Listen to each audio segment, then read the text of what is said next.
धर्मनिरपेक्षता। भारतीय संविधान के बुनियादी मूल्यों में धर्मनिरपेक्ष समाज की कल्पना की गई है।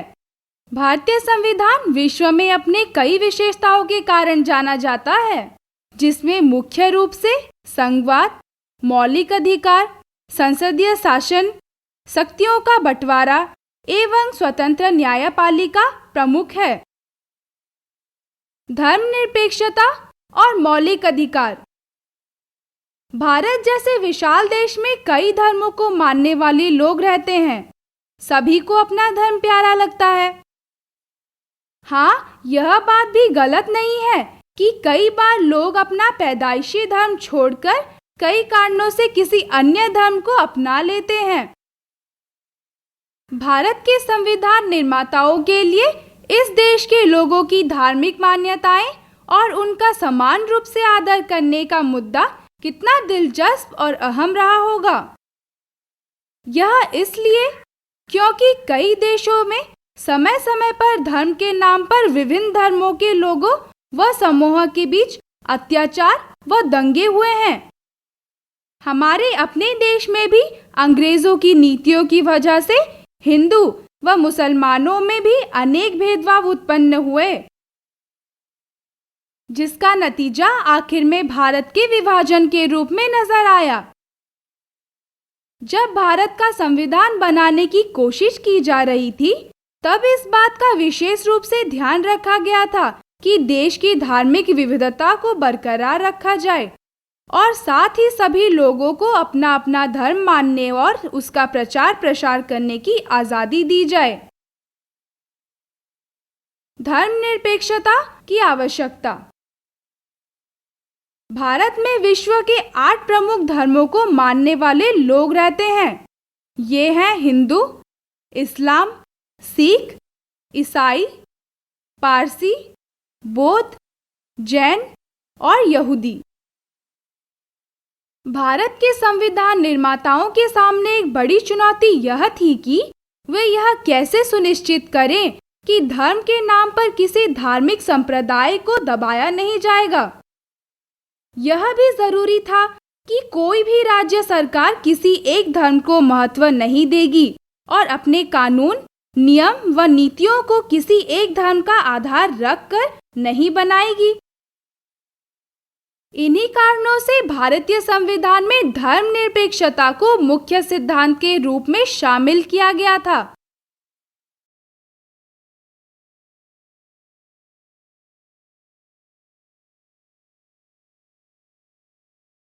धर्मनिरपेक्षता का क्या अर्थ है? धर्मनिरपेक्षता का अर्थ है कि भारत के संविधान के अनुसार सभी लोगों को अपनी अपनी धार्मिक मान्यताओं व तौर तरीकों को अपनाने की पूरी आजादी है। राज्य के सामने सभी धर्म समान हैं। सिर्फ इसलिए कि किसी एक धर्म को मानने वाले लोग अधिक संख्या में हैं, उनको राज्य की तरफ से कोई विशेष स्थान या रियायतें नहीं दी जाएगी। भारतीय राज्य की शक्ति का इस्तेमाल तक समान रूप से होता है व उसमें धार्मिक विचारों, मान्यताओं और विश्वासों का कोई स्थान नहीं है। धर्म को राज्य से अलग रखने के इस विचार को धर्मनिरपेक्षता कहते हैं। उदाहरण के लिए, हमारे देश में यह कानून है कि 18 वर्ष या अधिक आयु के सभी नागरिक वोट डालने के हकदार हैं। इसी तरह शिक्षा के अधिकार के कानून के द्वारा यह निश्चित किया गया है कि 6 से 14 वर्ष की आयु तक के सभी बच्चों को मुफ्त एवं अनिवार्य शिक्षा पाने का अधिकार है। धर्मनिरपेक्षता का यह भी मतलब है कि राज्य या सरकार के किसी भी कार्यालय जैसे सरकारी स्कूल, कॉलेज, थाना, जिला एवं तहसील कार्यालय, अस्पतालों आदि में ऐसे प्रतीक या चिन्ह से मूर्तियां, तस्वीरें, चित्र, चार्ट, नारे एवं कथन आदि नहीं लगाए जाएंगे जो किसी एक धर्म को अधिक महत्व देते हो और उस धर्म के प्रचार प्रसार में सहायक हो। हमारा संविधान कुछ धर्मों के सिद्धांतों का पालन करने के लिए उस धर्म के लोगों को सामान्य नियमों में कुछ रियायतें भी देता है। जैसे आमतौर पर हमारे यहाँ यह नियम है कि कोई भी व्यक्ति सार्वजनिक स्थानों पर हथियार लेकर नहीं जा सकता, पर सिख धर्म के मानने वालों को इस नियम में रियायत दी गई है। वे अपने साथ 6 इंच तक की कृपाण रख सकते हैं, क्योंकि कृपाण रखना सिख धर्म का एक प्रमुख सिद्धांत है। इसी तरह इस्लाम धर्म को मानने वालों को भी सेना में दाढ़ी रखने की छूट दी गई है, जबकि सामान्य नियम यह है कि सेना में कोई भी व्यक्ति दाढ़ी नहीं रख सकता। राज्य को पूरा अधिकार है कि वह इन अमानवीय रीतियों के विरुद्ध कोई ठोस कदम उठाए, जिससे समाज में शांति बनी रहे व किसी व्यक्ति या संप्रदाय के साथ धर्म नाम पर नाइंसाफी न हो। अधिकांश धर्म एक ही संप्रदाय वाले नहीं होते, बल्कि वह कई संप्रदायों में बटे हुए होते हैं, जैसे जैन धर्म में श्वेतांबर व दिगंबर। भारत में धर्मनिरपेक्षता को मुख्य रूप से लागू करने के उपाय। भारत में धर्मनिरपेक्षता को सिर्फ सिद्धांत के रूप में ही स्वीकार नहीं किया गया है, इसे व्यवहारिक रूप देने की कोशिश की गई है। मौलिक अधिकार। मौलिक अधिकार वे अधिकार हैं जो किसी भी व्यक्ति के आत्मसम्मान के लिए व मानसिक एवं शारीरिक रूप से एक स्वस्थ, आत्मनिर्भर, आजाद जीवन जीने के लिए जरूरी है। उदाहरण के लिए, शिक्षित होने का अधिकार, एक स्थान से दूसरे स्थान पर आने जाने की आजादी, अपने विचारों को दूसरों के सामने व्यक्त करने की स्वतंत्रता आदि। कुछ ऐसी जरूरतें हैं जिनके पूरा न होने पर कोई भी व्यक्ति एक संपूर्ण जीवन नहीं जी सकता। इसलिए राज्य बहुत सारे कानून इन मौलिक अधिकारों को ध्यान में रखकर ही बनाता है। यदि कोई व्यक्ति महसूस करता है कि केंद्र सरकार या राज्य सरकार ने ऐसा कानून पास कर दिया है जो संविधान में दिए गए उनके मूल अधिकारों के खिलाफ है, तब वह सरकार के खिलाफ उच्च न्यायालय में या उच्चतम न्यायालय में मुकदमा दायर कर सकता है।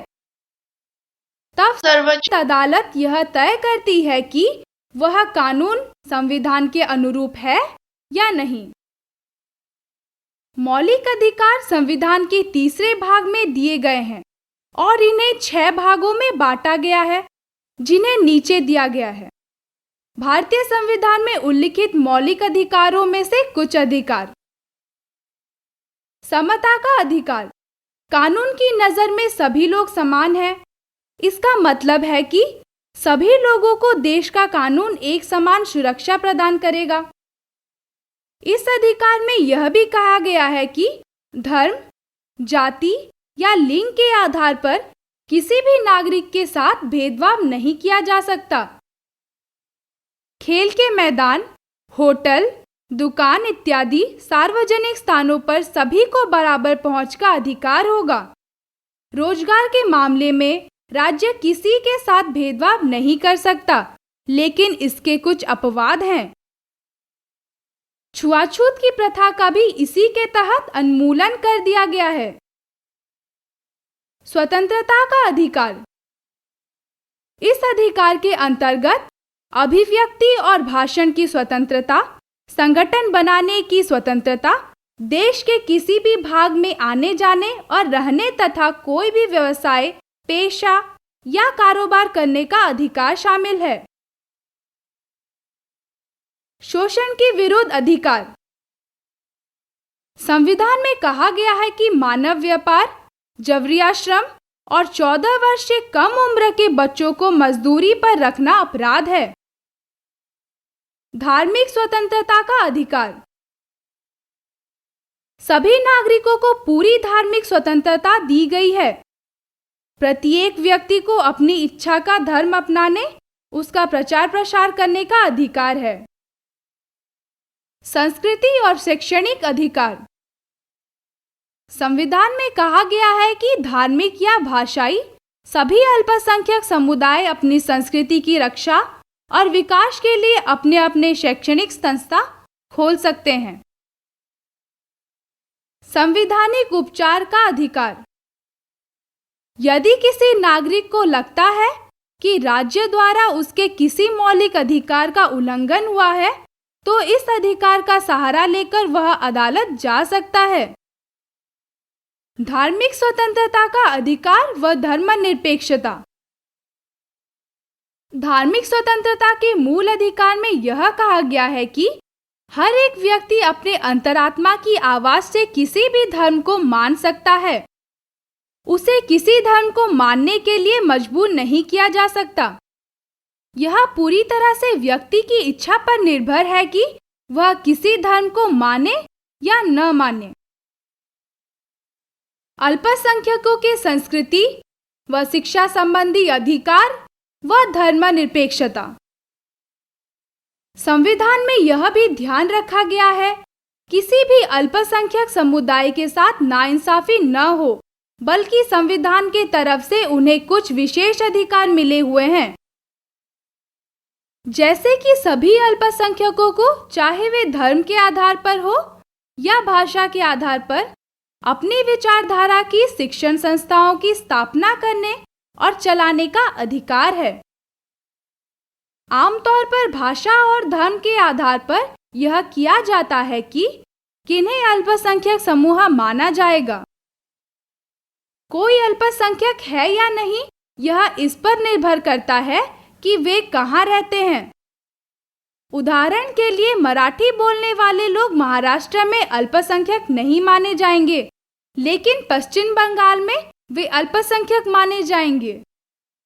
अल्पसंख्यक समूहों को अपनी संस्कृति और भाषा की रक्षा के लिए शैक्षणिक संस्थाएं स्थापित करने और उन्हें चलाने की स्वतंत्रता है। उदाहरण के लिए, यदि कन्नड़ भाषी लोग अपनी संस्कृति और भाषा के संरक्षण के लिए बिहार में कन्नड़ माध्यम का स्कूल चलाना चाहें, तो उन्हें ऐसा करने से रोका नहीं जा सकता। अगर ऐसी संस्थाएं अनुदान व मान्यता के लिए जरूरी शर्तें पूरी करती हैं, तो सरकार उन्हें अनुदान व मान्यता देती है। भारत में धर्मों के साथ साथ भाषाई विविधताएं भी पाई जाती हैं। ज्यादातर भाषाएं ऐसी हैं जो कम संख्या वाले लोगों द्वारा बोली जाती है।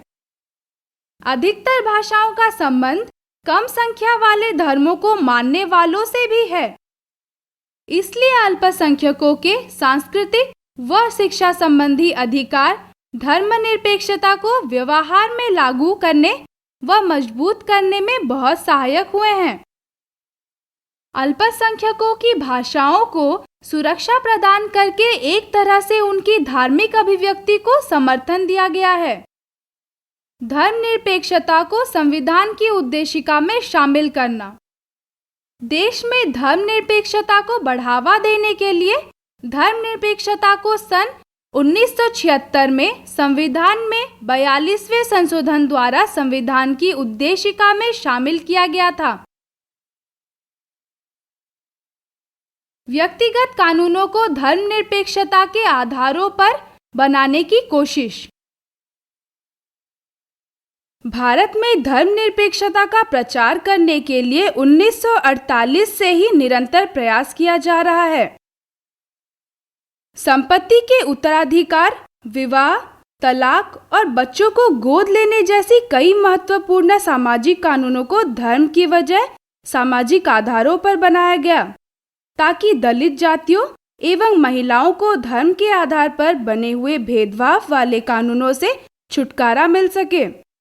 उदाहरण के लिए, सन 1952 से पहले संपत्ति उत्तराधिकार के कानून के तहत हिंदू महिलाओं को पैतृक संपत्ति का हिस्सा नहीं मिल सकता था, लेकिन 1952 में पारित एक कानून के अनुसार महिलाओं को पैतृक संपत्ति में हिस्सा मिलना शुरू हो गया।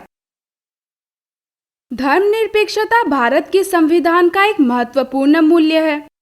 भारतीय राज्य ने काफी हद तक अपने आप को न केवल धर्म से अलग रखा, बल्कि सभी धर्मों को बराबर की आजादी दी है।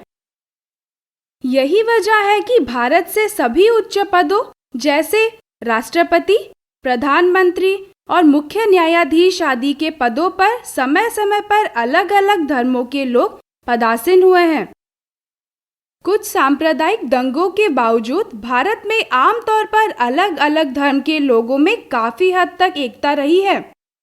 सभी धर्मों के लोग अब यह असलियत अच्छी तरह समझने लगे हैं कि कुछ लोग अपने स्वार्थ के लिए लोगों को दूसरे धर्मों के विरुद्ध भड़काते हैं। लेकिन अगर लोगों में इन सब प्रवृत्तियों के प्रति जागरूकता बढ़ेगी तो साथ साथ धर्मनिरपेक्षता और मजबूत होगी। भारतीय राज्य के द्वारा धर्मनिरपेक्षता को व्यवहारिक रूप देने की कोशिश तभी सफल हो सकती है जब देश के नागरिकों की सोच स्वतंत्र हो और वे मुद्दे को धर्म से अलग करके समझने की कोशिश करें।